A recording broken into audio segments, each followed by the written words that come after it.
one Indian dish which you love the most, Butter chicken, Peshwari naan. and one Hindi word which you know. ठीक है. How much money do you make from the Indian clients alone per month? One word to describe Indian clients. Foodies. And have you ever watched Bollywood movie? Never. And craziest fitness myth you have heard from Indian clients? That Indian food is heavy.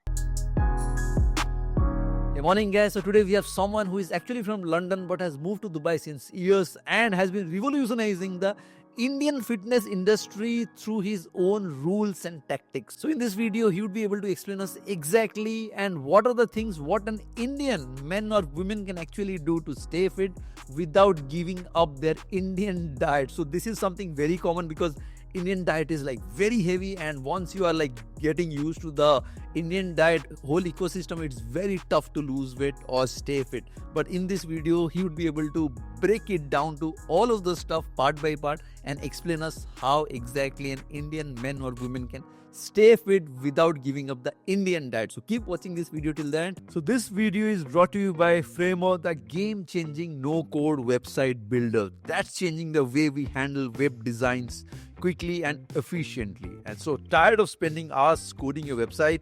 Imagine building stunning professional websites with just a few clicks. That's exactly what Framer offers. Create responsive designs that look perfect on every device. Choose from hundreds of customizable templates. The link is below in the video description. So if you're new to the channel, my name is Shumendra and I keep on uploading a lot of videos about finance, tech, podcasts, lot of stuff in this channel. So make sure to subscribe to the channel if you're not subscribed, and if you're not keeping the notifications on, maybe you'd miss any of those important videos as well. So make sure to subscribe and like the video and enable the notifications, and it's free. I'm not charging anything. You're not going to pay anything for this. Absolutely free. Go ahead and do that.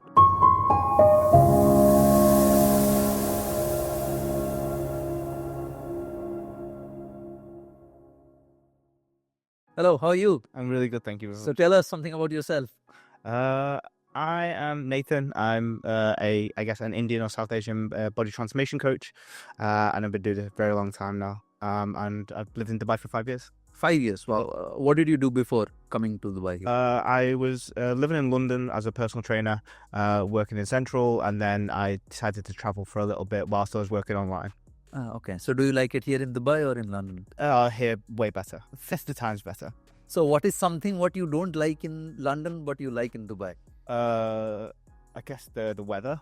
Weather? Wow, this is the first time I'm hearing about this one. The weather. I mean, it depends on the season. If it's hot here, you prefer a little bit of cold. Yeah. I like seasons. Yeah. So if you want to wear a coat, you want to wear a jacket.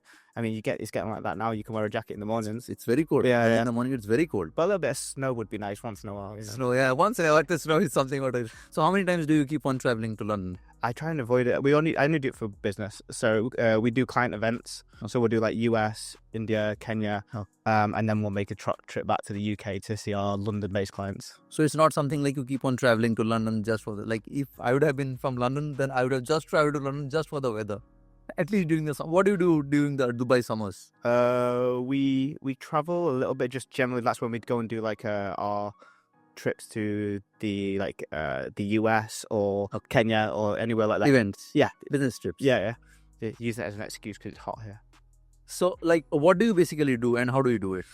So we basically help Indian people and South Asian people get in amazing shape, but in a way that is super sustainable, all online, completely online. Completely online. So that my goal is for all of the clients that we work with and people that we get affected by, in 20 years, 30 years time, they're doing it completely by themselves. My business is called Autonomy. So it's all about control and choice of your own decisions. And that keeps you in control. So there's no like, oh, I got out of shape because of a life circumstance. It's like, no. It's your body, it's your choice. But here's how you do it, and here's how you do it by yourself. Long term. Yeah, it's a System. Yeah, literally. It's like I'm running the business, but for yourself. Oh, Yeah. okay. So basically, that is what you do and that is what you preach. Yeah. Absolutely. Yeah. And why specific Indians? So it wasn't a choice. I just landed into it. So back when I was in central London, I was like London's best personal trainer, working with like corporates, working with people that were doing tech. And then my friend who is Gujarati, he made an online business. Gujarati. Yeah, Gujarati. And it was just friends and then family, and then it escalated. He's like, dude, we need somebody that's good. Can you come in and help? And then I came in. I knew nothing about the community, the culture, the nuances of different variations of different diets and what fasting meant to some people, meant to other people. And then I really sucked at it for a short period of time. I had to get really good. So alongside getting really good and working with like 500, 600 people, I traveled to India. We went around it. How many times did you travel to India? We've been there like 6-7 times now. Okay. But like Bangalore, Goa, Delhi, Mumbai. Which city do you like the most? Oh, you're gonna ask this question. If I'm going for a holiday, Goa. Goa. Because you chill, you relax, it's cool.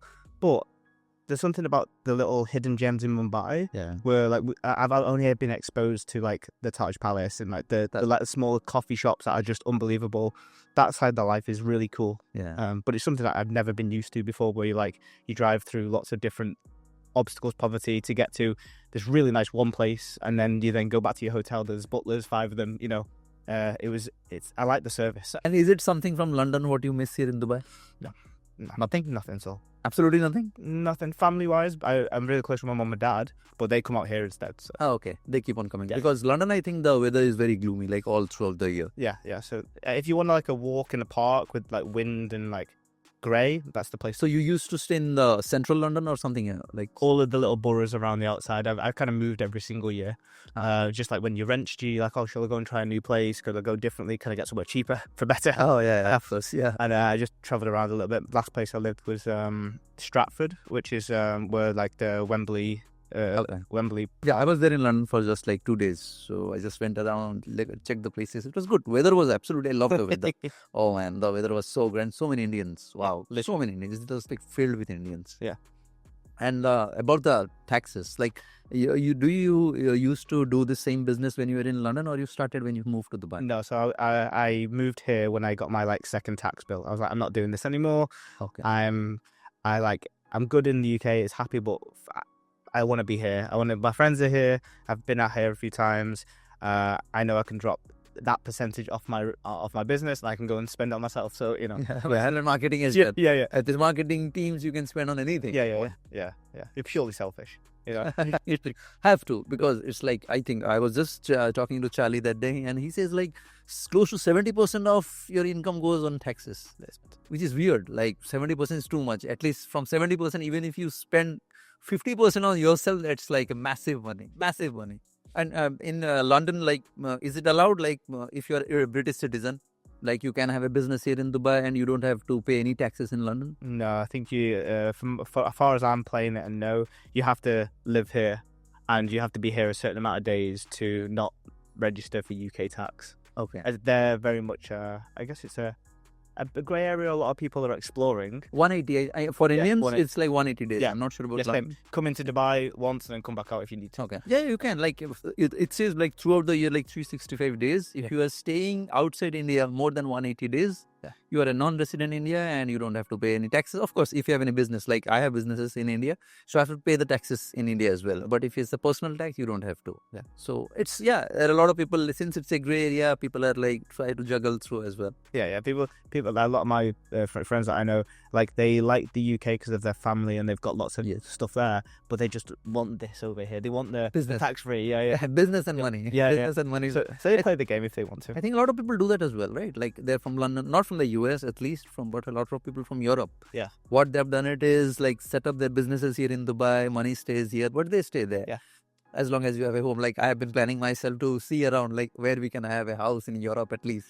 So even if during the Dubai summers, we can just go stay there and come back. Yeah. We keep on traveling, but it's nothing like having your own house and one car. Yeah, for sure. Like in UK, London, do they allow foreigners to buy a car or a house, anything? I think there's a process for it, but I think it's rather difficult. I think it's like anywhere when you're not a resident, there's holes to jump through. But I'm not sure. I've only bought a house in the UK once, and I sold it like 6 months later. So it wasn't for me. So. All right, perfect. So what brought you from London to Dubai, and how has the transition been for you? I mean, I got quite lucky. A lot of my friends were here already, so I got the inside scoop on like make sure the first like 3 steps, the bank account, the visa, and the residency. That's going to be a bit tough, but after you get that, everything's smooth sailing. But you came like 5 years back. I think back then it was a bit complex, but now it's very easy. Yeah. Now it doesn't even take like 1-2 days to get everything done. I know. It's literally, I gave the company I was working for, gave them the money. 2 days later, here's your certificate of corporation. You are now a Dubai person. Like, okay, great. Fantastic. So you came before COVID or after COVID? 21. So just after, as it was easing off. Okay, 21. So I came in 21 November. something around 22, let's say. Yeah. Almost the same time you have. Yeah. So, and how did you start your journey as a global exclusive South Indian online coach? So that was, I guess that was when I moved into my own business. Okay. So I was doing it behind the scenes. I was helping hundreds of Indians by myself. And then I was trying to tiptoe the line with obviously social media and attract more people. And one day my friend said to me, like, you need to tell people what you do and don't be worried about the judgment of like you being white and stuff like that, which obviously it's the big question. So then we did it, and I just like, look, this is what we do. This is how we do it. And I'm not afraid to say it. And now actually I'm more lean into it now. Yeah. And actually that made a massive difference for us. Massive difference. Yes, because I mean, you must have started to see a lot of difference once you started working on Instagram, probably. yes, Like that's when people get to know, like, okay, this is something what they do. Maybe we can try the service, something like that. Because a lot of people are like, we don't want to show the world what we do. They're like, what others will think about it. Yeah. But once you start doing it and once you start showing it to others, it's like completely fine. Yeah. Show what you do, and that's when the customers will come anyways. yeah, literally. So why did you decide to focus specifically on Indian clients? Why not the rest of the world?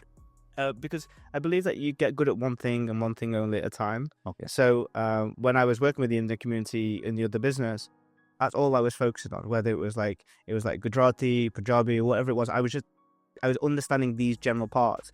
Now to go and work with someone in Japan or even like helping my mum and dad, it's a completely different ballgame altogether.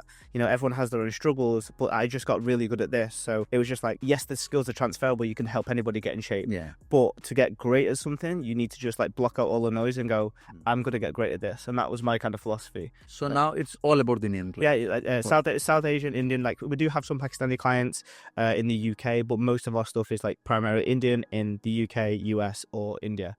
And have you ever found anyone in the gym because you anyways go to the same gym where I go. So you must have seen a lot of people who are like having the personal trainers, but like absolutely no change in shape. So what do you feel about that? Also, I mean, it's the classic case. I used to be a personal trainer, so I know their struggles. But it's really, especially for the Indian community, it's all about food. Like you can go to the gym and you can go there 6 days a week, or you can go to Orange Theory. A lot of people go to like Barry's Boot Camp and all these little running things. But if you come home and you're having 2 plates of dal and roti, then and you're having 6 rotis, it's not going to happen. It's just not going to do it. Like, and it's very difficult. Yeah. Indian food is very difficult. And what's the story behind your trademark statement? Drop fat without giving up the traditional food and Uber Eats. Yeah, so I think there's a couple of polar opposites when people look at diet plans. Like even you said it before, it's like, getting in shape, eating Indian food is really hard. Toughest. But my thing is that I can show you how to do these things. It doesn't mean it's going to be easy. But if you have to have your roti, you have to have your rice, you have to have your dal. There's a reason why these people have struggled on diets before, because they've gone to a dietitian in India and they've been like, hey, go and have 2 soaked almonds and have a protein shake. Or they go to a bodybuilder in an Indian gym or in the UK. It's like, hey, broccoli, chicken 3 times a day. And then they go, go away. I'm not doing that. It's not sustainable. So then they come home and their mum's at home and mum's cooking the lovely stuff. 5 rotis. Yeah, dal, roti, rice, whatever it is. And then that's their standard diet. And people don't want to change sometimes. And that's okay. So my goal is to help people, if they want to eat traditional food, here's how you do it. Here's how you have mum's cooking. Here's how you go out to a restaurant and eat it. Here's how you make it more healthier. And that allows you to be sustainable. There's a lot of clients that are like, I see myself eating Indian food for the next 25 years. And it would be unwise of someone that wants to help them get in shape to not teach them how to do that for the next 25 years. Because that's where, like the old places I used to work at, people used to drop fat, get in really good shape, meal prep, chicken broccoli, tofu broccoli, whatever. And then 6 months later, a year later, they'd gone back to their family cooking, eating with the kids, eating with the family, getting the weight back again. Yeah. And that's the most infuriating part. You put so much effort in, and now you're going backwards. And especially if you paid for that service as well. Yeah. You're spending a lot of money, then after that getting back the old thing. What did you pay for? Nothing. Yeah. And then what did you even pay for? Yeah. And then with the Uber Eats, it's a lot of our US based clients, they live off Uber Eats, DoorDash, Uber Eats. Yeah. So I do delivery here, right? So do you guys don't cook? No. Absolutely never? Never. No. We have our housemaid do, like, when we're doing like content days, she'll cook the Indian food and we'll do... No, like generic days. No. Like lunch, dinner, you don't cook at all? No. We have a company that brings us food. So everyone does the same, or like it's just you? Oh no, just me. Sorry, it's just me. So okay, like all our clients, some will have house help, especially in India or in Kenya. They'll have house help. In the US, they more do like, they'll eat as a family in the evening, and then they'll order something for lunch, make breakfast. But everyone's completely different. Yeah, okay. Like for us, we try to avoid as much as possible for the outside food, and we try to cook inside home. So at least we know, okay, we need to use this much masala, don't use a lot of masala, all that stuff. So like everyone is different again. Yeah. And what do you love most about working with Indian clients? I think because I understand it now, it's recourse correcting those thought processes. Like, so it's like, thinking which is a good, which is a bad, and getting them to rethink about some of the decisions that were in baked from previous generations about what are good, what is bad, and then changing that and actually putting them in a better position. And I think for me, like, I've never had anyone in my family like have issues with like type 2 diabetes or cardiovascular disease. But because I've been in this industry for a while now with these guys and seen their family members, been around clients' houses, Everyone. and you see Bar and you see Auntie and you see these people who are struggling with whatever they've got going on, I just felt it was like a sense of purpose to be like, hey, let's go and change that. But it starts with you. Like, It starts with you. yeah, because if you do something different, your auntie's going to firstly make a bad comment about it. Oh, you're looking too, what you're doing that, why not doing that? And then she'll go, hey, you look really good, like you're looking better, you look healthier, how do I follow? And you have to follow. Like, you need to be the leader for people to follow. Yeah. So for me, it's changing that, and then what that happens to generations down and up is the like driving factor on why, like, I guess that's why it's so important. So important. 35% by 2050, 35 to 40% of all Indians in the US and the UK will have type 2 diabetes. Diabetes. Yeah. Yeah, I feel like everyone, like all over the India, diabetes is like very common. Yeah. You must be getting a lot of clients who are like, Yeah. we have diabetes. The dad had diabetes, mom had diabetes, Yeah. something like this. And it is so normal that people don't think it's a problem. Because like, oh, auntie's got it, uncle's got it. Because if there's some of the people around you, if 9 of those people have got it and you haven't, you're the odd one out. You are going to get it anytime soon. Yeah. So they just think it's normal. It's part of like, I call it medication swapping. It's like, oh, I've got the metformin, you've got the heart pills. We're all swapping pills on it. Yeah. And how do you customize your plans to fit the Indian lifestyle and food culture, which is like very tough, I would say. Yeah. So we sit down with each of our clients and we build it from scratch. So it's like, we first find out who's cooking, what's cooking, and what are we aiming for. So for example, if we're working with a client in India, they'll have home help. So it'd be like understanding, can the home help be specific with the portions that they're making? Or are they making one dish for the whole family? Yeah. Then if we're working with people in the US, it's like, okay, are you cooking for your husband, your wife, or your kids? And then we'll make the plans around what they've got going on there. Do they want to eat traditional food? Do they want to eat Mexican food? Do they want to eat out? Do they want to eat, I don't know, British food? I don't know. Whatever. And then you work backwards off creating a structure there. Because it starts in the kitchen, but it starts with who's making it and how many people you're making it for. Because if you've got 4 people and you've got 2 kids and you want to make one dish, how long will you make a second dish for your own food? Like, maybe you'll do that for 6 months. You'll make your own salad on the side and they'll be eating dal and roti, whatever. 6 months down the line, you're going to see them eating the lovely food and you're going to get tempted and then you're going to start eating it and then now we're back to square one. Like, so we might as well just teach you how to do it in the first place. But like you are someone from London. You don't even have the idea about the Indian food and stuff. So how do you get to understand about them? Or like, since like you've been doing this since you have got the experience. Yeah, so I spent time at clients' houses. I'd go around, let them feed me their food. Oh wow. Like, okay, I'd go and sit with them when I traveled. So I traveled from my laptop every week. I'd go to a new destination, like travel Europe. And clients would be like, okay, come to my house. So then stay at their house and I'd see how they cooked, like different, like we've got clients in Sweden, in Malmo. They cook very different Indian food than they do in the UK and their traditions are different. So you'd see how they would act around the dinner table, how fast they would eat, all the small intricate details that make people better or worse at dieting. So I spent a lot of time going to these places, going to clients' houses, going to try all the food. Because if someone says to you, oh, I had this for dinner last night, I didn't want to feel stupid that I didn't know what it was. So then I would then go and order it the same night and be like, and then tomorrow morning I'd be like, oh yeah, sure, shit. I just had, for pav bhaji is like one of my favorites. So it's like, I just had pav bhaji last night and you had it too. Like, this is how you eat it. So then I would do the research, but okay, one bun is this amount of calories with the potato in the middle with masala is this amount of calories. Don't have too much of the bell that goes over the top.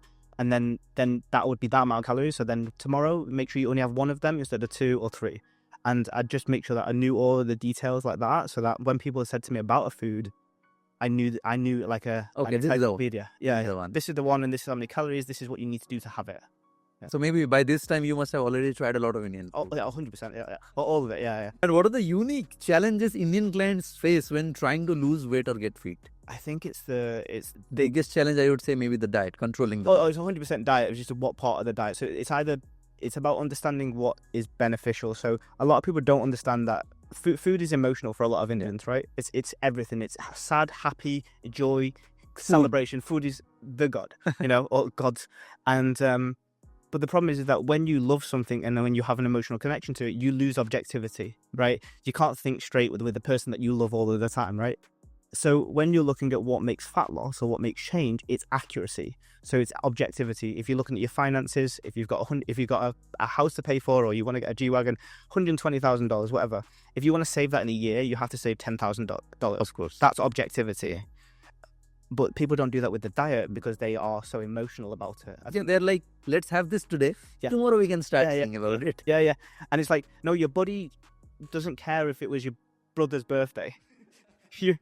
Your body cares that you put too much calories in, and that's why you're getting fatter.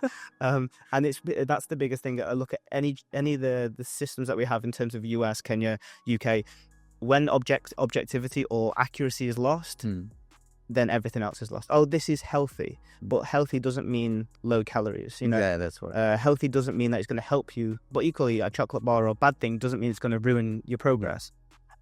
It's about understanding.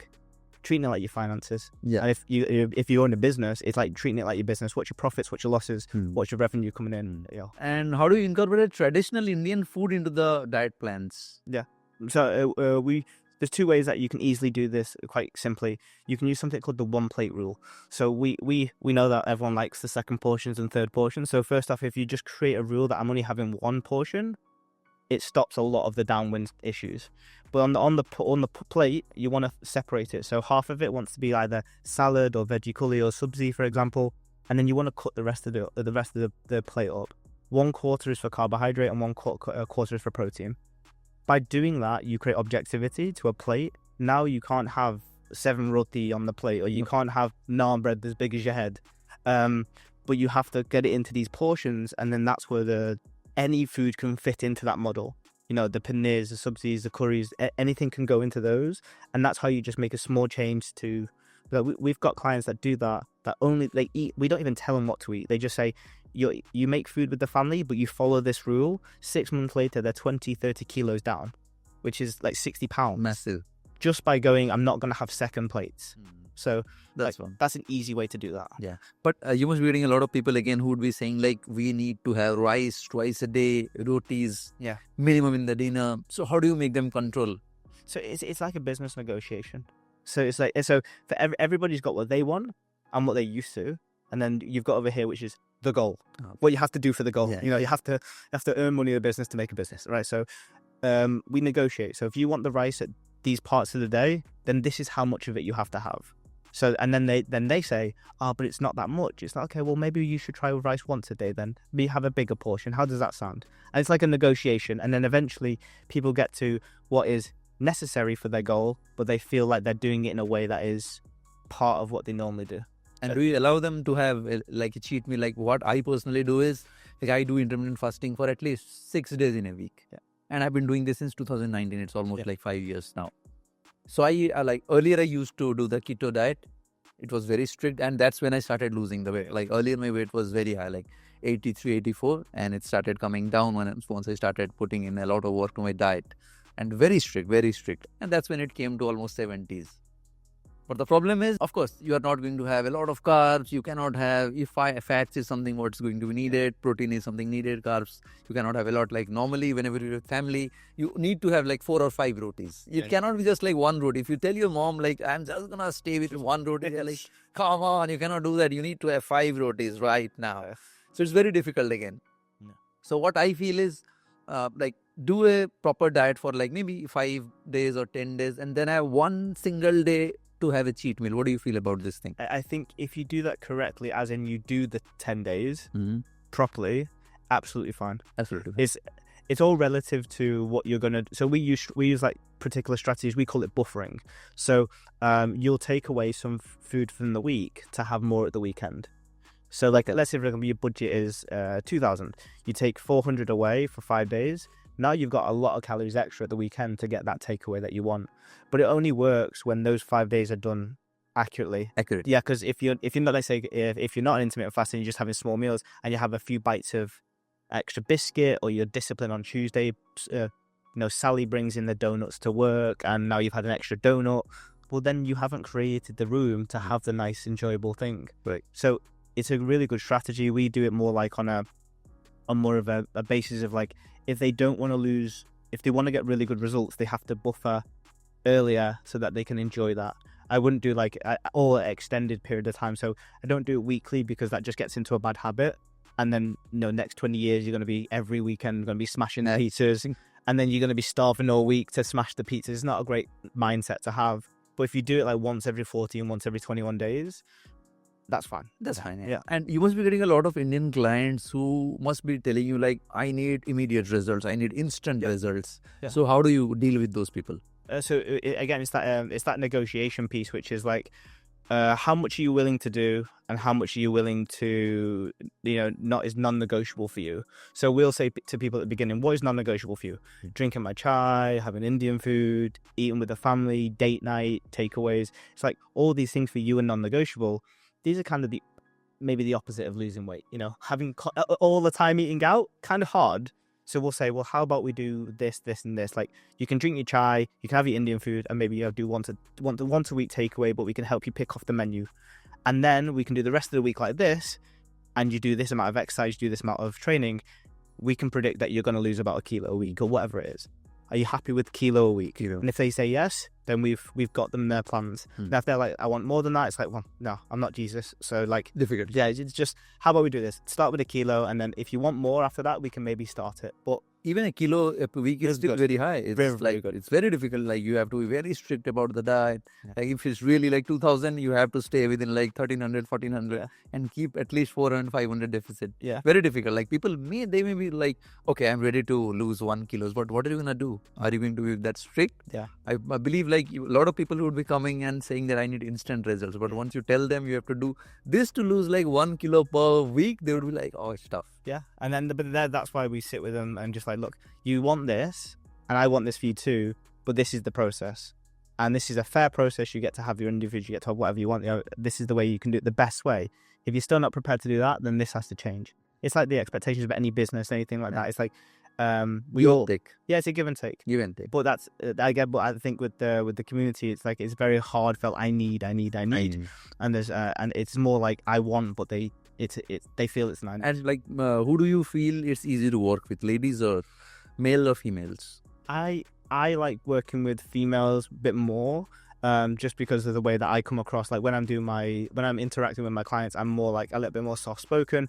With women, I feel like I can be actually a little bit more honest and truthful. Some guys, they try and they feel macho, but they're actually not that macho. Okay. I know everything. Yeah. I know everything. Like, and sometimes I can be quite confrontational the way I speak, so it's not very useful. Whereas I've got some of my guys on my team, fantastic big guys, don't like training women. They just don't like the combination. Like you can be great communicating a certain way, and it all comes down to relationship and communication building. So like I'll pick more females, and then the guys go to those guys. So your team members, are they from London or like from the Indians or which? Everywhere. So we've got like Malaysian Indian, guy in Malaysia. We've got Indian over here. We've got a few Arabic people from Syria, and then we've got actually one of my best mates, he's from Liverpool, so he's proper not Indian. He's little white and scouse. And then we've got a few Indian guys in the US, in the UK. Okay, so we're a little mix of everything. We used to pick because we wanted like Indian coaches, but actually we just want the best. So like if I can do it, then there's a lot of other white people that can do it. They can do that as well. Yeah, that's what. And what's your strategy for helping clients balance social gatherings and fitness goals? Because that is very tough in India, because like every day they have some events coming. Yeah. I have this, I have that, I cannot manage the food, I cannot control the food. So how do you make them like mentally ready that you cannot do this, do that? Yeah. So you have to pick. So you have to pick your indulgence, and you not have to pick your non-indulgent days. So Christmas is coming up, for example. Yeah. So we say over Christmas, there's like 12 days where people are going to be off. You pick 5 of those days where you're going to have extra food, you're going to have mince pies, you're going to have nice food. But then by picking 5 indulgent days, you by proxy pick 7 or 8 non-indulgent days.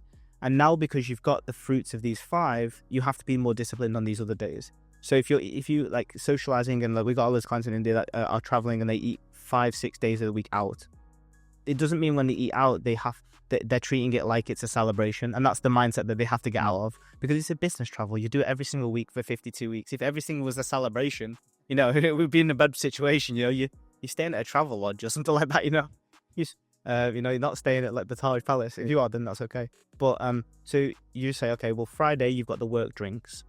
Monday to Thursday, they're just normal hotel stays, or they're just normal catch up with your friends. Let's look at the menu, see what we can do there. Let's see what we can cut away from the day. And then the last one is then when you have that one event where you have some extra drinks or some extra food, it's going to be okay because the rest of the other days we made up for it. So it is actually that conversation. We're like, that's your lifestyle, but doesn't mean that we have to act like it's a celebration every single day. Oh, every single day. Yeah. And what do you love or hate most about India whenever you travel? I used to think it was the food, but actually I think it's more like the beaches now in Goa, and You like beaches? Yeah, beaches are great. Goa. Yeah. And I guess it's the how crowded it is. That's nothing really bad about it. Everywhere's different, right? So Yeah, that's what. And India is very price sensitive. How do you structure your pricing plans to appeal this market? Yeah, so we make no apologies that we are premium and the way that we run our service. So we speak to our clients every day. Okay. So hell rain Every day. WhatsApp communication. Okay. Mondays, Fridays, Saturday, Sunday, we give them a break from us. Yeah. But we're high touch because people need accountability. If they want to break habits, the way that you break a habit is that you do something bad and then you get slapped on the wrist for it, and then you don't do it again, and then you repeat that cycle, or you get positive reinforcement. At least for a month. Yeah. At least for a month. Yeah, so you get started, you're like, okay, stop doing that, take away the biscuits, don't do that. So we have to make sure that is there for them every day to course correct faster. If you're upstairs eating biscuits 5 days on a run, and on the 6th day you're getting told by your coach, don't do that, you've had 5 days of good practice. So Yes. So we're high touch and exclusive for that reason. So we price it in a way where it's for people who want that level of service, and there's guaranteed results where there's, you get your money back if you don't get these amazing results. That's okay. So we don't really market it to everybody. We've made a decision to most of it be higher up echelons in India. But how do you market the services? We just do two packages, 6 and 12 months. So Okay. No, how do you market? I mean, how do you get those clients? Oh, so Instagram. Second. Yeah, so referrals. Different. A lot of the stuff came through the referrals system. We get great results, then they go to a wedding, and then now we've got 5 extra clients. And then the other one is Instagram. Like last year, we grew by 110,000 followers. So It's all organic. It's recently been they moved to paid, but all of that basically 120,000 followers extra came from organic. Okay. Yeah. So do you run the paid ads as well? We have recently done. So do you see results? It's only on the stuff that already went well organically. So like proof of we run like more boosted or like kind of retargeting ads for people that are already on our page, and they get a good return on investment, but it's from the stuff that we did organically anyway. Probably, I think that in this business, it's best is the referral thing. 100%. Best. Yeah. Like anyone who is getting on shape, he will start speaking about it to 10 of his other friends, and they will anyways become clients as well. Yeah. So if you can touch somebody that you see them lose weight, it becomes real. And I think when you see online, it just takes someone in person. Maybe they get 3/4 of the results that you see on Instagram, but you can touch that person. You know that person. You've been out drinking with that person, and you know how they were drinking. So, Know the structure. yeah. Do you have any budget-friendly fitness hacks for Indian clients? So that 1 plate rule is probably like anywhere, anytime, any place is the best thing to do. And then So 1 plate, as in what you say is like take 1 single portion, and don't top it up. Yeah, don't top it up. Don't top it up. Top it up, yeah. Okay, it's just 1 single. Yeah, and it doesn't matter. Like Mumsy will get used to it at some point, and always doing other things for other people is obviously a big thing within the community as well. Where the Mumsy said that go to university, go to college, you need to do this, you need to do that. We have to get out of that frame that Mumsy is the most important person, because your body and you are the most important person to yourself.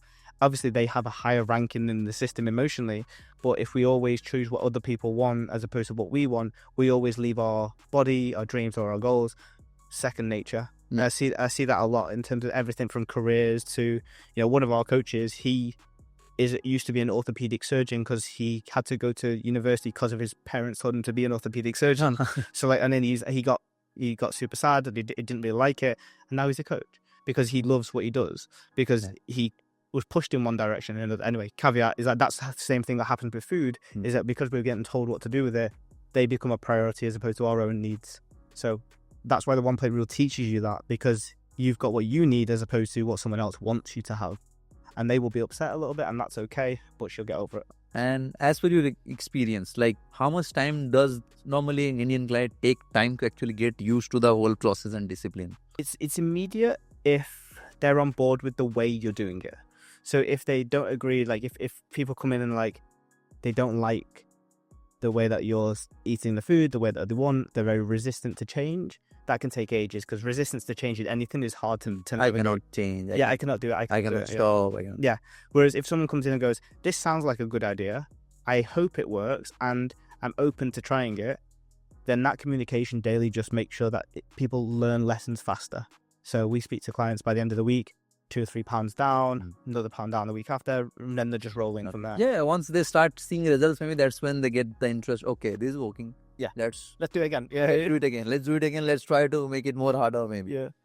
And whenever those, like, there are like 2 types of clients. One who is already going to the gym or already having a proper diet. I would not say like proper, like fully fixed diet, like this is how it needs to go. Yeah. But just like having the right amount of food. And the other side, the other type of client is like never been to the gym, don't want to go to the gym, never motivated. How do you make them feel motivated? You need to go to do the weights or something like that.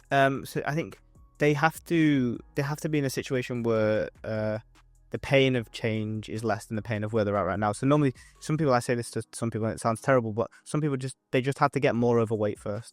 Because once they get more overweight, they need to make change, and that they're all open to new things. Yeah, because if they go up in weight, they have to go and change because now they're bigger and they don't want to be there. So then like, I think I'm going to go to the gym now because I've got this belly. So that's number one. Number two is like breaking it down so easy that it's not the big thing. So females going to the gym is like a big thing, weight training, whatever.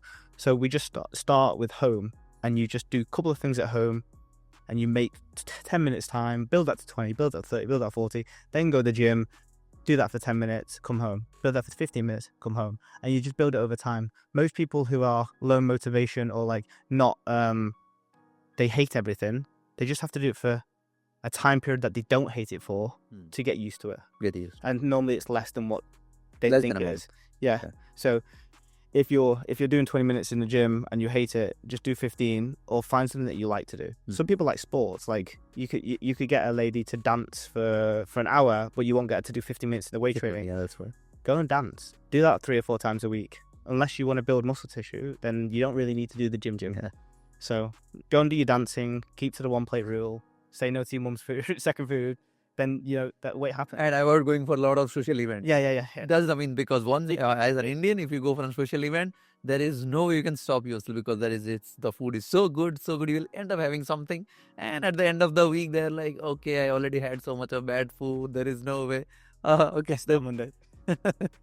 So like when you say you are getting in touch with those clients like every day in and out, so how does it work? If they what if they lie? Like I did not go to the gym, but I tell that I already had gone to the gym or something. So do you also track their progress? Like, okay, this much. Yeah, we got an app that tracks everything when it comes to what they've done, what workout they've done, when they've done their steps, how much activity they've done. But most importantly, like, because you do it for so long, you know when people lie. Because we've got a system where if you do it, you see results. You have to, because we've done it for so long. Yeah.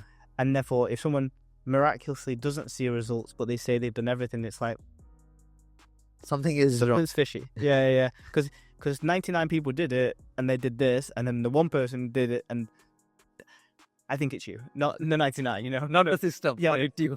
Yeah. And how do you compete with the local coaches in India?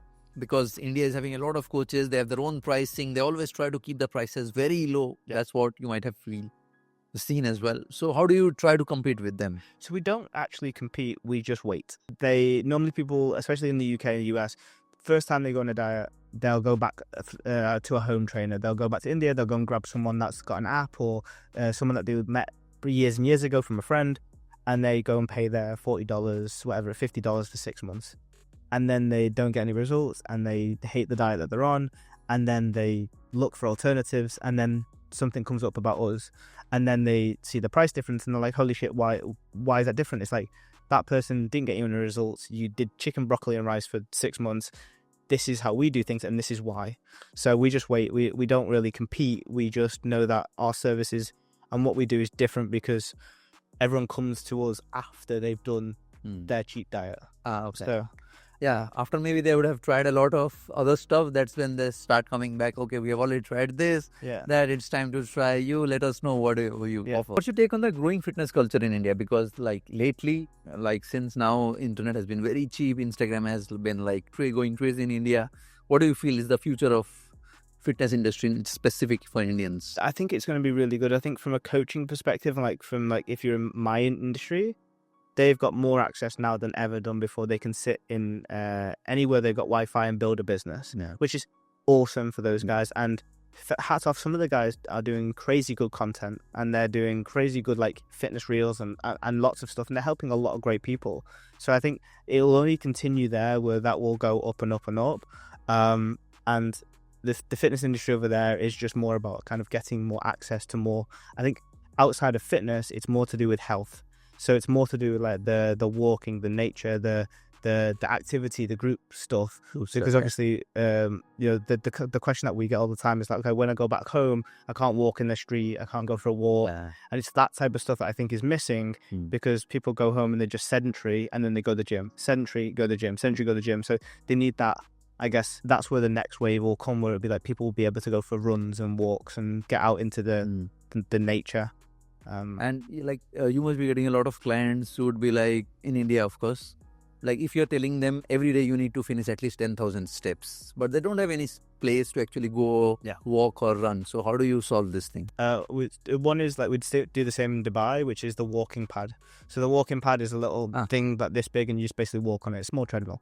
They're like $100 and they are super useful. They can be anywhere, stored anywhere. Okay. So that's the easiest one. If someone has to do like 10,000 steps in a day, how much time does he need to spend on the walking Probably pad? 90 minutes total, if they didn't do anything else. So if it was 90 minutes of walking, is around 10k steps. So you can answer your emails, you can do your WhatsApp. Yeah, I've got people that played PlayStation at the same time. Well, they've got the screen like that and they just walk and they play PlayStation. And I do my calls and Zoom calls off the back of it too. So it's really cool. And outside of that, if you haven't got that, then you do have to just do what you got in. Like some of our Kenyan clients, they walk around in their little small gardens, or you walk around in here. In Dubai, it's easy. Yeah, like you have got parks and stuff, everything like. But in India, it's tough. Like there are cities or towns, small towns, where people actually don't want to go out of their homes. It's so crowded and all those stuff. Yeah. So for them, I think this walking bed is a very good solution. Yeah, walking bed. I like just walk around. So that cannot be an excuse. No, there's never. That's the whole premise. Like I live my life off it. Is where it's like, if someone gives you an excuse, I'll give you a solution. Until the solution is something you'll do. Yeah. So that's I made my 10-year career off someone going, hey, this is a problem. I'm like, it's not a problem. Here's the option. Oh, but what about that? No, this is a great option. But this is a great option. So that's the life of a fitness coach, is like creating alternative solutions for people. And what's the one biggest misconception about Indian diets? The Indian food is so heavy. It's heavy when you have 7 portions of it. It's only heavy when you have it in more amounts than you need. Yeah, need is what your body needs versus what this wants. Because when I break them down and you look through the food, and we look at like pav bhaji, we look at dosan sambar, we look at all these foods, and you look at like the butter chickens and stuff, they're only heavy when your second and third plate come in. That first plate, when it's portioned out in an appropriate manner, it's absolutely fine. Like when you go calorie for calorie on this stuff versus Italian food and whatnot, if you go gram for gram and it's a normal serving, it's great food. Rich food, okay. But it's when it's in the culture and the community to not have it in that portion. So that's the biggest misconception, I feel. Like more is less and less is more. Yeah, exactly. Everyone hates me from saying that, so it's fine. You must be getting some clients who are already fit. And they want to get like the abs, get down their fat levels and all those. How do you, like, are they treated differently from those who are already having high weights and like they need to get down? Yeah, good question. They have to be more specific and intentional with what they do at a higher degree. So when you want to get abs and you want to get super like shredded, especially with the South Asian belly where it's like held all around there, right? Yeah. It's like you have to go to a super low body weight that probably you'd never seen before on the scale before, and you have to diet for longer and more aggressively. So instead of 10,000 steps, it's 20. Instead of 30 minutes of cardio, it's an hour. And then you're doing those things at a higher degree with higher intensity, and the food is super specific and it has to be accurate. So that's when that 1 plate rule, we wouldn't be using that. We'd be using more like weighing grams or specific portions, because to get at the body like that is like the same as the detailing a Ferrari or the detailing it versus a Nissan. You know, you have to be super specific with what you're putting. So it's basically doubling down on everything then. Double and for longer.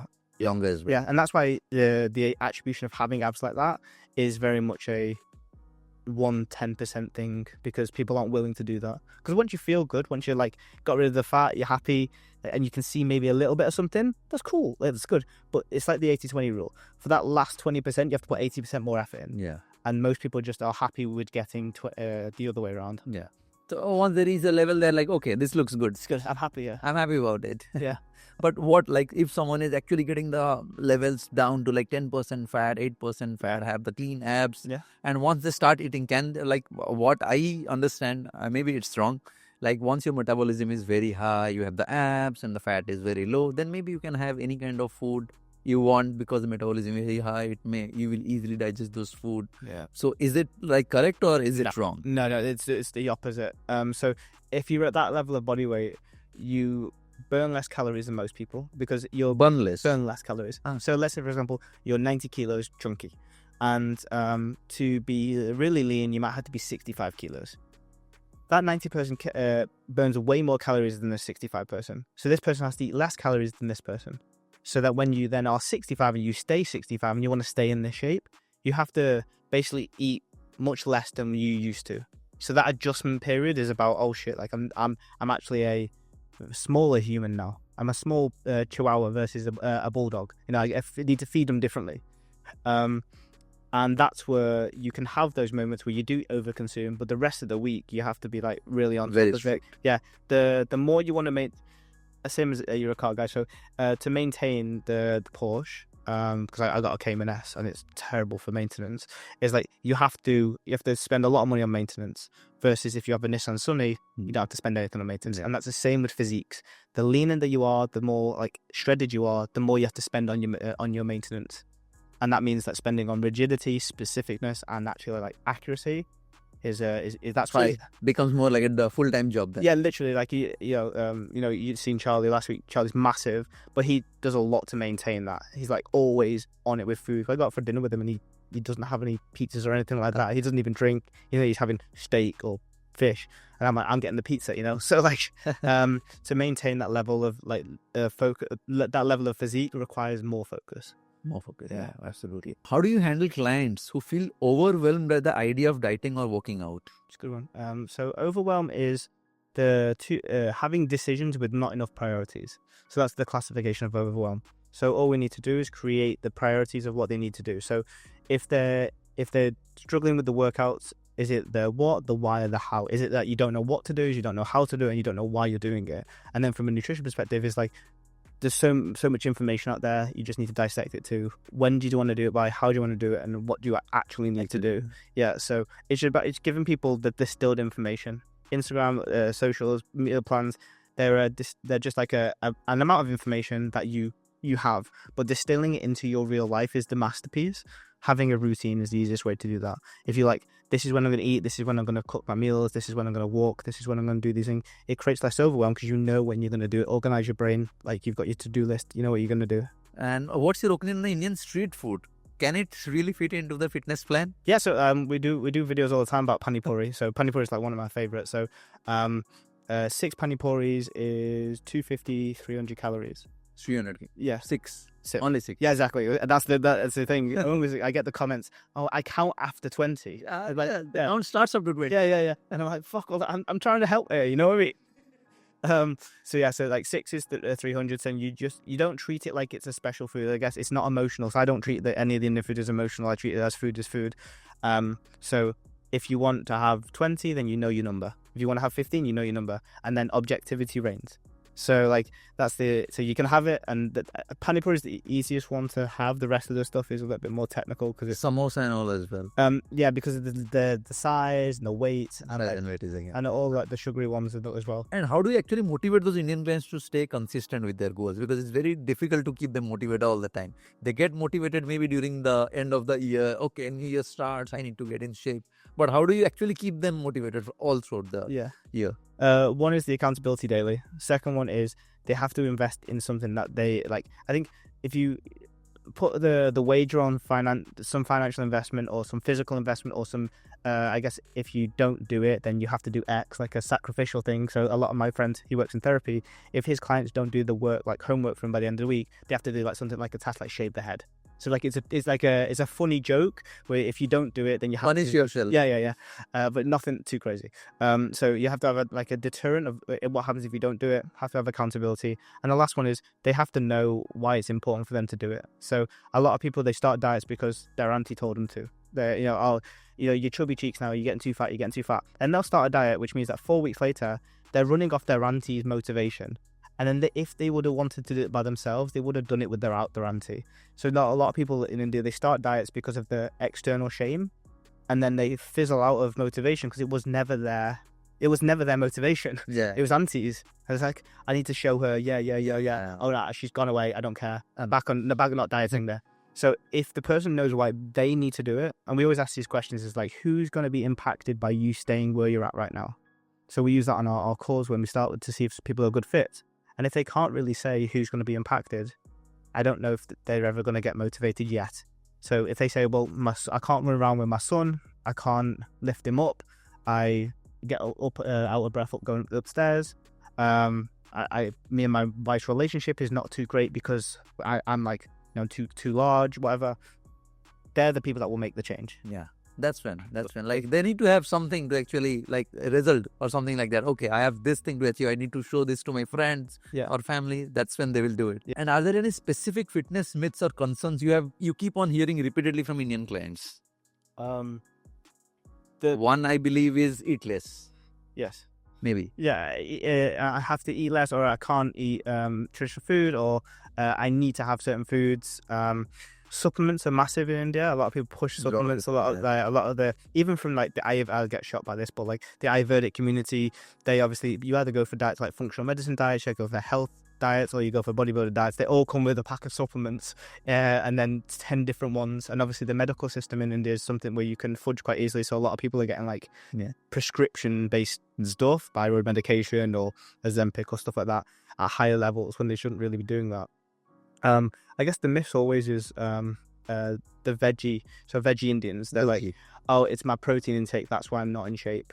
It's like, so they blame the protein for not getting the protein in, for not being in shape. So how like for the like personally, I use non-veg. Yeah. Not veggie, of course. Yeah. So I always keep on thinking like, if someone is not consuming non-veg, how are they able to get the protein? Yeah. So they have to get it from, they just have to be more repetitive. And normally people who are veggie and don't like repetition, they don't like the same foods every day. Yeah. So like you've got tofu, tempeh, beans, protein powders, dairy, really outside of the mock beets and the stuff. But they have to eat a lot.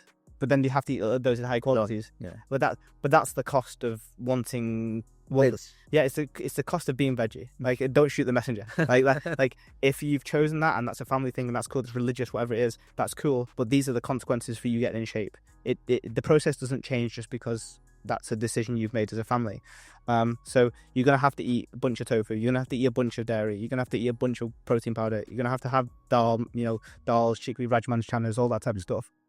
And you're going to have to make them repetitive fashion because they're the only options you've got. We could go eggs, chicken, beef. If you go beef, pork, then we can use all the veggie ones too. So we have 15, 20 different variations. You have 6, which means by proxy, you repeat them 3 times than we will. So they normally say that's the reason why they're not in shape, but it's because of the repetition. They rebel against the food, so they won't eat beans. They'll just go for pizza, or or they won't have tofu. So then they end up just having spaghetti bolognese, or they end up having super high carbs because they've got no protein, which is more about calories than anything else. So saying that you don't have protein, but then having 5 rotis on the side. It's not about the proteins. I had 5 rotis, It's again a carbs. It's a lot of carbs. Total calories again. Total calories again. Yeah. And like, do you suggest any supplements to your students or the clients as well? So really only three. One is creatine monohydrate. Basically, it's a supplement that is one. It's a mental enhancement, so it helps you with cognitive function. Creatine? Yeah, creatine. Yeah, it's a new I have product never as well. tried. Yeah, it's really good. And then the second part of it is that it creates higher levels of muscle contraction, so it increases your performance in the gym. It's the most research proven subject. I thought it's BCAA. No, that's essential amino acids. I'll come to that one in a minute. So yes, creatine is something that you naturally create within your muscles, and it helps you contract your muscle tissue. So when you go into the gym, it's naturally occurring, but it's mostly found in beef. So hence why Indians don't really have high levels of creatine. So you want to think with a supplementation is like, what do my food decisions have consequences of? So for example, iron levels, because you don't have beef, creatine because you don't have beef, protein powder if you're veggie because you can't have the protein powder. And the last one is EAAs. So BCAAs and EAAs are a little bit different. Branched chain amino acids is the BCAAs. EAAs is the essential amino acids. So within protein, so like a chicken breast, it has different amino acids. Basically, that supplement is just, in the most easiest way to understand it, it's just filtered. It's like a chicken breast powder, but it's not real chicken breast. And then you drink that if you're having like veggie sauces or during a workout, and it will help digest that protein powder. So like I personally only use whey protein and the BCAA when I go to the gym. Nothing else. I've never tried creatine. Yeah. So, but you recommend it? It's the highest research in terms of safety, highest research in terms of like best natural substance there is for fitness and health. And what's your coaching philosophy? How do you ensure it resonates with the Indian clients? Our philosophy is what you do now, it will be what you do in 20 years. So we have to make this sustainable. So whichever way you come in and you've got specific likes and dislikes around food, we cater to for that. So we want to make the less friction and most easiest plans possible that are accurate. So as per their lifestyle. As per their lifestyle. So accuracy is the biggest thing our philosophy is about, because you can go in aggressive diets, you can go in healthy diets, but if you miss attention to detail and that not sustainable as well. Yeah, it's not sustainable. Because maybe if someone is like in a goal to stay fit or get fit, maybe for first 6 months he may get on a very strict diet or something like that. But after 6 months again, if something changes, again he's back to the regular shape. Then you have to spend money on getting back to the main shape again. The best statement that we get from clients is, I don't feel like I've changed much, but now I'm 10 kilos down. That means that we've only tweaked their lifestyle, and returns on investment is crazy. And how do you manage to balance individual client preferences while maintaining a standard structure in your program? That's a really good question. So we have within a business a definite implementation. We call it implementation pathways, so that you have like different ways to deliver to different clients. So if a client is so it's always custom. Always custom. Yeah, always yeah. Because if you've got a person at home to help you cook, is completely different to if you're cooking by yourself. So we build everything completely custom. Everything custom. Yeah. Like any client who comes in, you have to first know about him or her, 100%. like what he eats, how fit he is, what's his lifestyle, and that's when you start designing it. And they have to accept it as well. Yeah. So we have to have that conversation where it's like, do you feel this is a good thing for you? Yes or no? No? Okay, well, we're going to stay on the call until we find something that's proper for you. So, okay. Yeah. And do you have any memorable stories, like who was your best client? What was his best result? So there's a few of them. So one of our guys, Prakash, he lost 51 kilos. So, which is crazy amounts. In how many months? I think that was over a 2 or 3 year period. So that's a lot of weight. And then, but we did have a guy called Majid who lost 70 kilos in 1 year. 70? Yeah. And the best part about it is he ate his mum's food every single day and ate takeaways 3 times a week. Oh, wow. Yeah. So like, what was his actual weight? He went 170 kilos down to 100. So it's still 70. Yeah. Still a lot of life changing. He got down to 88 at the end. So it like even more. Wow. But that was the way that he did it is how we can even help people like that. Because if he's eating his mum's cooking and it's mum's cooking, it's takeaway, it's chicken, fried chicken, and organizing this type of stuff, Turkish kebabs, whatever it is. And we're telling him how you can eat that stuff, and he loses 70 kilos. Like, it's a dream, you know. Turkish kebabs and 70 kilos loss is like perfect. Yeah. 70 kilos is massive. Yeah. And any war stories, like bad experiences with anyone? No. There's always a portion of people who you want to help, but they're not in a position where they will want to get help. You know, they're running off other people's motivation. You can only help people that need the help and want the help. And there must be a lot of people again who would be like, I want to start, but I'm not motivated. And even if I'm motivated, I'm gonna fake it or lie to you. Like, Yeah. even if you start calling them, they would be like, I did this, but Yeah. actually you don't even see the progress. And maybe after a few months, they would be like, I don't see a change. Yeah. I mean, luckily from our side, like I think our price point and the way that we do our packages takes away a lot of people. Like, they have to really decide if it's a good fit. You know, like it's not like, you know, I'm gonna tap my Apple Pay on it. It's like I have to. That's a proportion of my wealth. So yeah. So If I'm spending this much, then I need to make exactly. Yeah. And that's a good tactic from our side as well. about the business. Like, do you do it all alone since beginning, or you always had a team? I've always had an assistant because even when I was a coach for someone else, I needed someone to help me with my life. I've got ADHD, so my life is I don't make my bed, I don't do anything like that. Like, so it's like everything gets done for me out on the outside. So I've always had an EA. That's always been the best part, and they're in the Philippines.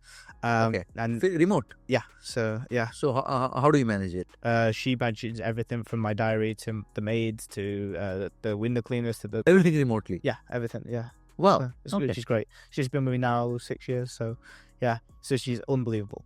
And then so then it escalated. So we got some coaches, some friends in the UK, and now we've got like, I guess 25, and we've got like 10 in the Philippines, 7 over here, and then the rest everywhere else. And how do you find? Because I have heard a lot about Philippines. Like, Philippines people are really good, very high performance. How do you find them? Because I need to find some people for my team as well. We can find some. So we only do it now through referrals because I guess with you asked me the question before about the fitness industry in India. Obviously, a lot more people now have internet access and stuff like that. It's the same in the Philippines, so it doesn't mean that they're going to be good. There's just more access, there's more availability. People realize that they can work at home, they can become a virtual assistant and sit at home and do nothing. So it has attracted a lot of people that are looking for an easy job, versus before it was a skill set that you came for. So you can anywhere, you get bad ones or good ones. So we screen really heavily now. We used to just bring them in and everything, but now it's they have to be a referral or a friend of our current VAs. All of our VAs now are cousins, family, or one removed family member. So you've got 8 people that are, I guess, making money for themselves, but making money for each of their families as well. So, Whole family. Yeah, core family. So But do you use any website or something to find them? onlinejobs.ph. Onlinejobs.ph. Yeah. Maybe I need to use, because I need some people to manage a lot of things. It's very difficult because in Dubai it's very expensive to keep people right in the office. Yeah. Better to keep them remote. Yeah. And how big is the team? I think we're at 25 team members. 25. Yeah. So it's like sections like accounting, marketing, sales or something. Yeah, so it's sales, anything to do with content marketing, and then lead generation, and then it's coaching and the leadership team. So we've got like I guess CFO, head of marketing, head of content, and then the head of sales. Okay. And then me. Oh, at the top. Yeah. So main would be like getting the clients, getting the leads, converting them and getting like to the top so that they can talk to them and make some tailored plans. Yeah. So like, how does the process happen? Do you talk to like any of those clients directly, or first you let them see the plans and see the pricing, and that's when you start talking to them? Because there must be a lot of situations when people would be like, I want to go for this one, but don't even know the price. And that once you start wasting a lot of time discussing with them, they would be like, okay, it's very expensive. Like, how do you handle it? Yeah. So we let's say we put out stuff on Instagram, Facebook, wherever, and then we get messages, and then people will be like, oh, how much is it? Or like, can you help us? So we go through like a messaging sequence, and we're like, hey, can we help you? Can we find out if we can help you first? And then we have a call with one of our team sales. But there's some price heavy qualifiers. They already know roughly the price when coming in. So if they tick yes, they get a call. If they tick no, then they get redirected to something else. Just because obviously when we went viral, we did get a lot of people in like either other parts of India that are more rural that the same amount for a year's salary as our monthly fee. Yeah. So we had to make sure that we weren't getting on calls with lots of other people. So then they come to the sales calls, and then they speak about whatever the problems is. We see if we can help them. We lay out what we think is going to be the best solution for them, and then lay out the price. And then if they match together, then we just link them with the coach. Literally, that's when they get on board. Yeah. Okay. Perfect. And do you feel like the revenue has actually blown after having a team? Yeah. Like previously you said you were like all alone with one virtual assistant. Yeah. So when did you start building the team? Which year? The first year, because I'd been in other businesses where I'd seen that was the cap, the team with a cap, the leadership with a cap, the leverage was the cap.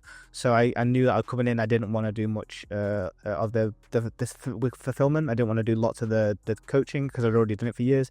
I just wanted to do a bit and then the rest of it. So I built the coaching team out first, and then when the first the coaching team was. yeah. So I probably did it the wrong way around, but I built out the coaching team first. Then I built out the lead generation marketing team, and then I built out the sales team. The sales team is very recent. I've been doing sales for 4 years now. Oh, okay. So, And all of those teams are completely remote, or like they sit in one place and work? it's just five over here, but the rest of them are remote. Remote. Yeah. Okay. Marketing, sales, those can be remote, of course. Literally. Yeah. But coaching must be like on the in-house maybe. No, it's actually the other way around. So the marketing, because I'm the face of the business, the marketing has to be here. Or marketing. There's camera, video. Okay.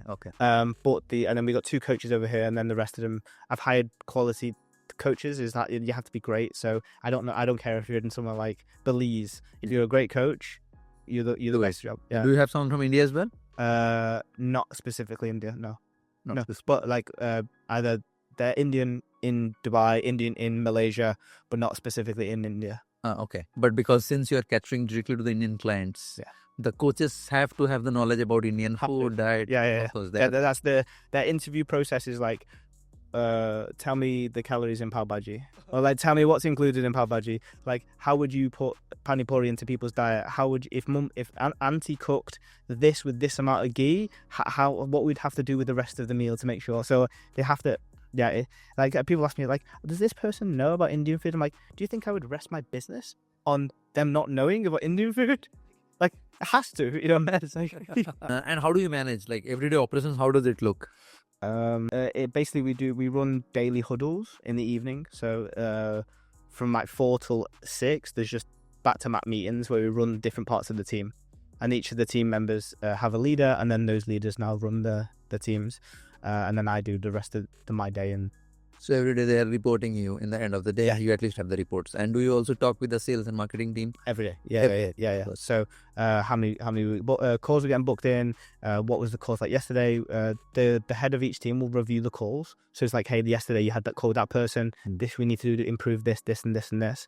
And then because the ads are quite linked closely to obviously the lead system, I have to stay on top of the ads are working in the right way. They bring in the right people. So we sit there in the evening. It's like, okay, what type of people did we get in our...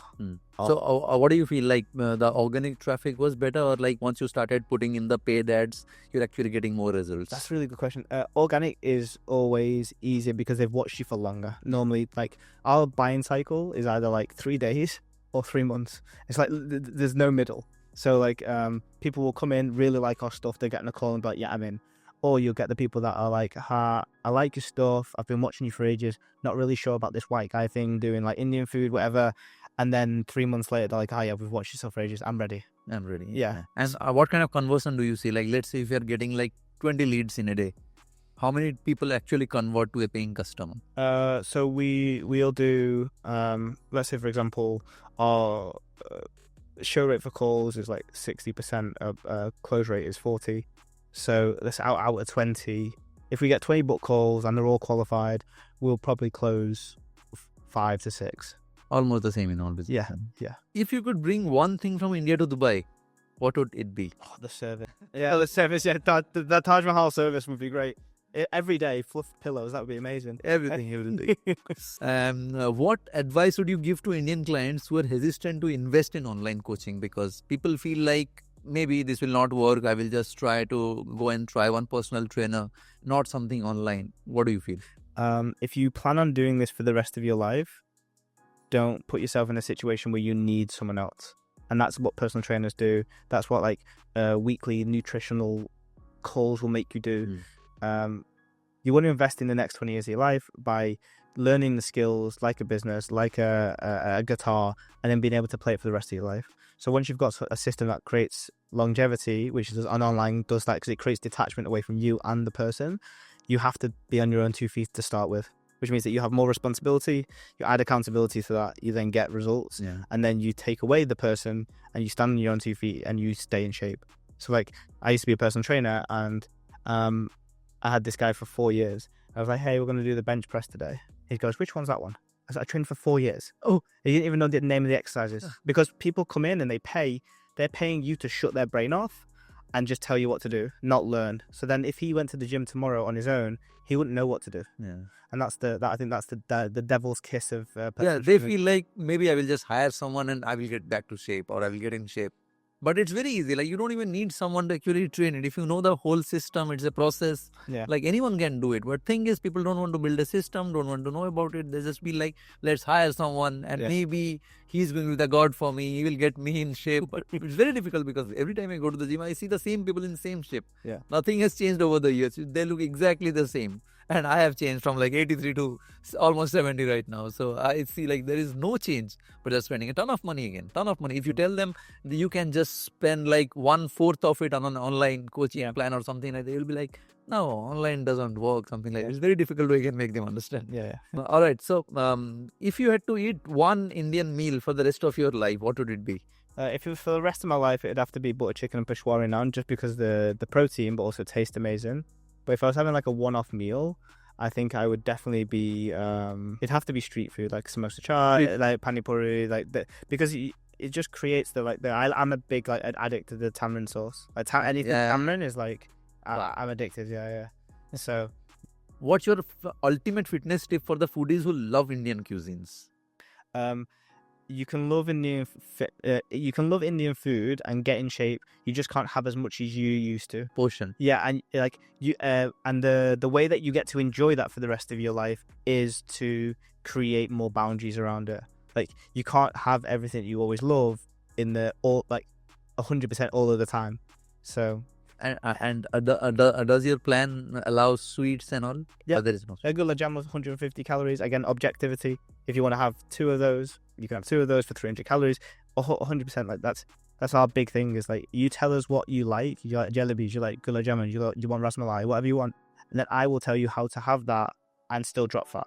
So, Okay. yeah. Okay. All right, guys, that's it for today. Hopefully, you got to learn something new. And I believe like there are a ton of people who always had this myth that if they are like sticking to the Indian food or Indian cuisine and Indian diet, then it's impossible for them to stay fit. It's not the case. Hopefully, you got to learn something new from this video end to end. After watching, you must have known that yes, even if Indian diet is something which absolutely stops you from having that six-pack abs, that lean body, but still there are ways how people can actually do it, and there are people who are actually doing it as well. And Nathan has been a very good example. He has been serving to a lot of Indian clients worldwide since like months and years already. If you have got any question, let me know in the comments, and Nathan website is already there in the comments as well. In case anyone wants to get in touch, go ahead and check his website out and get in touch. I will see you guys next week with a new video.